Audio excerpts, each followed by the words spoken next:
আসসালামু আলাইকুম বন্ধুরা। আশা করি সকলেই ভালো আছেন। আপনাদের দোয়ায় আমিও ভালো আছি।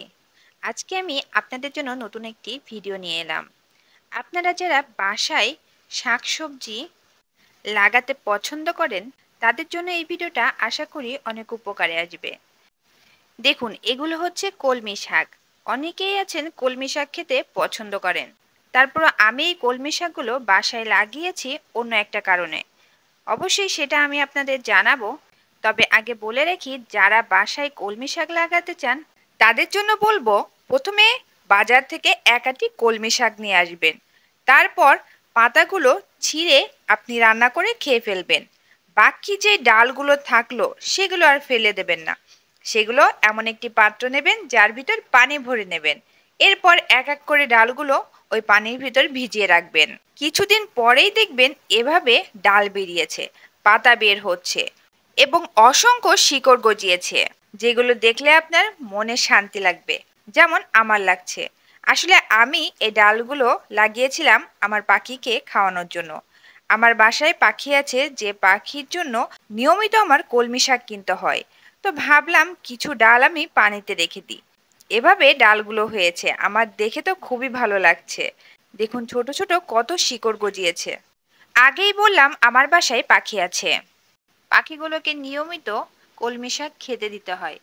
এর পাশাপাশি অন্য শাকও খেতে দিতে হয়, তবে পাখিদের জন্য বেশি ভালো হচ্ছে কলমি শাক। তো আমার এই কলমি শাকগুলো বাজার থেকে কিনে আনতে হয়। অনেক সময় হয় বাজারে পাওয়া যায় না, তো তখন একটু সমস্যা হয়। তো আমি চিন্তা করলাম, এই কলমি শাক যদি বাসায় আমি লাগাতে পারি তাহলে আমার বাজার থেকে আর আনা লাগবে না। তো আমি এই কাজটি করেছি। কলমি শাক পাখিগুলোকে খাওয়ানো হয়ে গেলে সেই ডাঁটিগুলো আমি পানিতে ভিজিয়ে রেখেছি।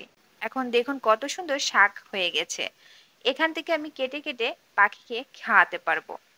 আমি কিছুদিন হয়েছে এভাবে রেখেছি, তো এখনো খাওয়ানোর মতন হই নাই। তবে কিছুদিন যদি আমি এভাবে রাখি, গাছগুলো যত্ন করি, তাহলে আমি আশা করব অনেক শাক পাবো। দেখুন, এই পাখিগুলোর নাম হচ্ছে বাজিগার পাখি। আমি এই পাখিগুলোর জন্যই শাকগুলো লাগিয়েছি। এদের শরীর সুস্থ রাখার জন্য প্রচুর পরিমাণে কলমি শাকের দরকার, যেটা এদের স্বাস্থ্য ভালো রাখবে, এদের সুস্থ রাখবে। তো এরা খেতেও খুব পছন্দ করে। তো তাদের জন্যই আসলে আমি এই কলমি শাক লাগিয়েছি, যেটা আগে বললাম।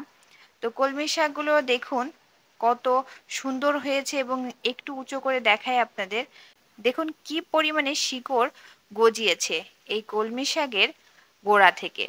পানিতে ভিজিয়ে রেখে এই কলমি শাকের শিকড় বের করানো সম্ভব, এবং এভাবে রেখে এই শাক খাওয়া সম্ভব। তবে যখন শিকড় গজিয়ে যাবে তখন আপনি চাইলে এটি মাটিতে লাগাতে পারেন। মাটিতে লাগালে যে বেশি শাক হবে, গাছ ভালো হবে, এটা বলার কোনো প্রয়োজন নেই, এটা সবাই জানেন। তবে শিকড় বের করতে চাইলে অবশ্যই পানিতে রেখে দিতে পারেন, তারপরে মাটিতে লাগাতে পারেন। তো যারা কলমি শাক লাগাতে চাচ্ছেন, এভাবে পানিতে ভিজিয়ে রাখুন, গাছগুলো বেঁচে থাকবে, শিকড় গজিয়ে যাবে। এরপর আপনারা মাটি এনে তারপরে মাটিতে লাগিয়ে ফেলবেন, দেখবেন এই কলমি শাক কত ভালো হয়, এবং শাকগুলো আপনারা বাজার থেকে না কিনে এনেও খেতে পারবেন। আমার বাসায় আসলে মাটির খুব অভাব, তাই আমি পানিতে লাগিয়েছি। এখান থেকে যে শাকগুলো পাবো তাতেই আমার কাজ চলে যাবে।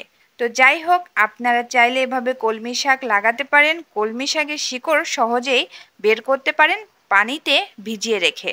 তো বন্ধুরা, ভিডিওটি কেমন লাগলো?